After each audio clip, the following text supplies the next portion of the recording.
So my PlayStation Eye Motion Controller here was having issues with the trigger, and I was able to get it fixed, and I'll show you how I did it. I need to use the trigger in order to pick up my Frisbee disc there, and no go. And I was testing it out with some other games, and it seems like it's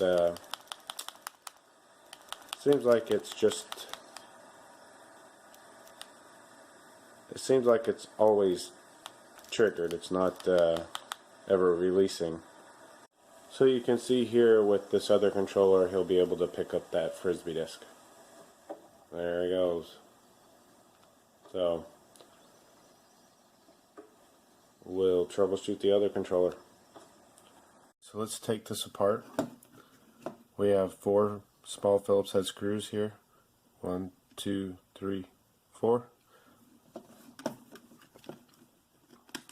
Screws are out. Let's take it apart.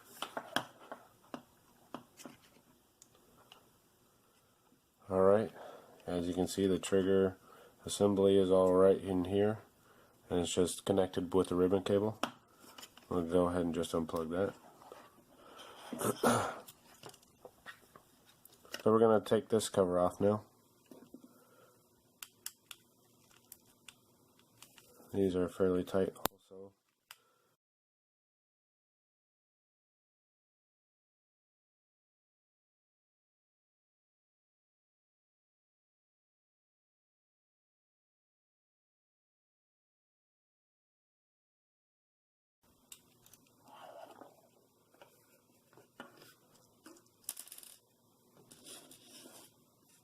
Okay, so there are 5 screws holding that on.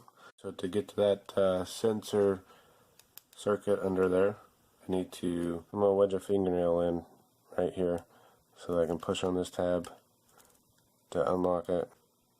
And there's 2 more here.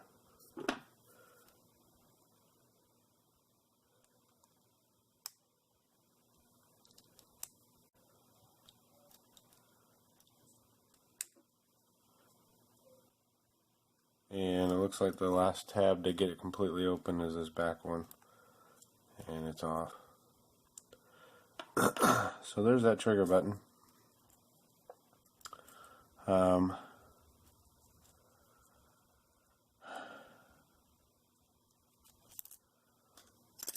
would assume the conductive part of this button has completely coated the contacts in here, and it needs to be cleaned off with some alcohol, and needs to be cleaned off with a cotton swab with some rubbing alcohol on it. So let's take this button off.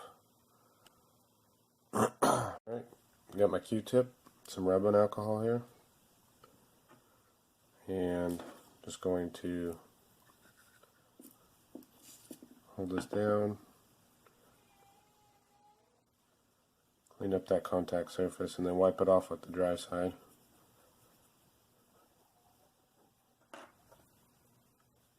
That should do it. And now I'm going to do the same to the button contact side.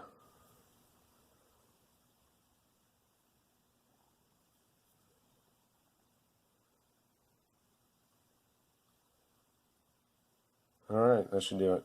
Go ahead and plug the button ribbon cable in to see if it was still having the issue with the button off. And it does, because I shouldn't be able to move it without pushing the trigger button in. Alright, so just using a Q-tip with alcohol and cleaning it didn't work, so now I'm going to use a toothpick and do more of a scraping action than a rubbing with a soft Q-tip. So scrape across the pads at an angle. Try to break up any of the material that seems to be causing the short across the button. So hopefully that'll break it up there, whatever it is. And let's just plug the ribbon cable back in and try it again. Okay, still not working after using the toothpick to clean it. So now I'm going to use a metal screwdriver, do some real scraping.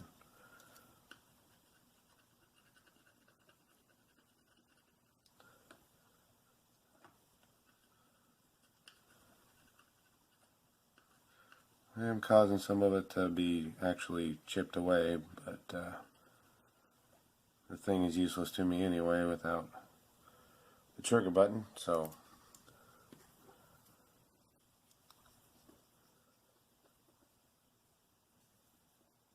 try not to make a complete scratch across the pad, but got a few scrapes on it. So cleaning it with the screwdriver didn't work. Now I'm just going to actually scrape a chunk off of this pad right there to make sure there's no connection between the two. So I'm going to line through it completely. This might destroy it, I don't know, but it's worthless anyway without the trigger. Okay, let's see if this does it. So putting that scratch in it did stop it, but I need to see if it'll even work at all now. So I'm going to put the button assembly back together and test it out.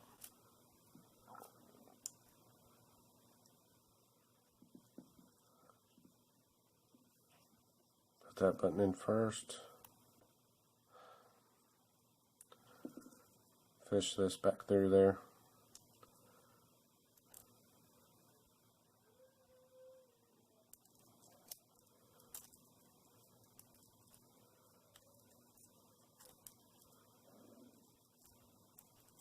It's got a couple pins holding it into a certain position. So you got that. And then gotta marry the two back together.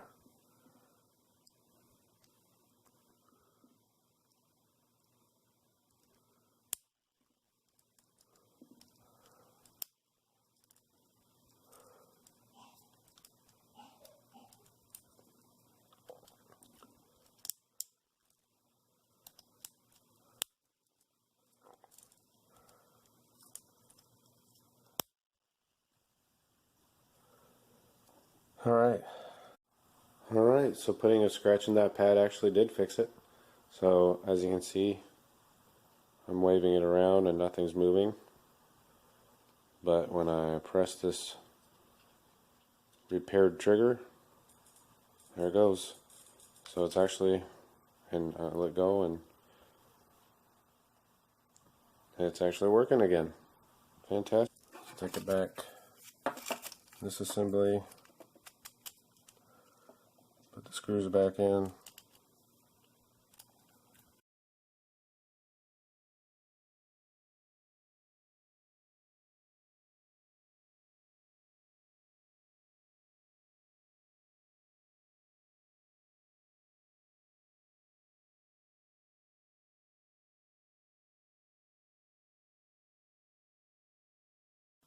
Now if you have this little thing come out, the notch side goes into the main part here.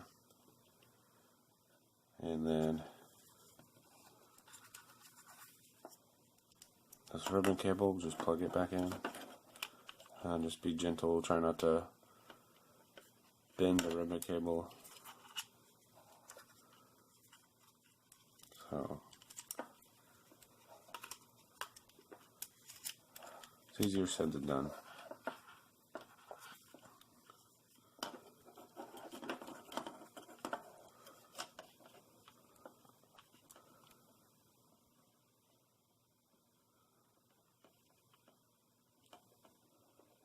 There we go.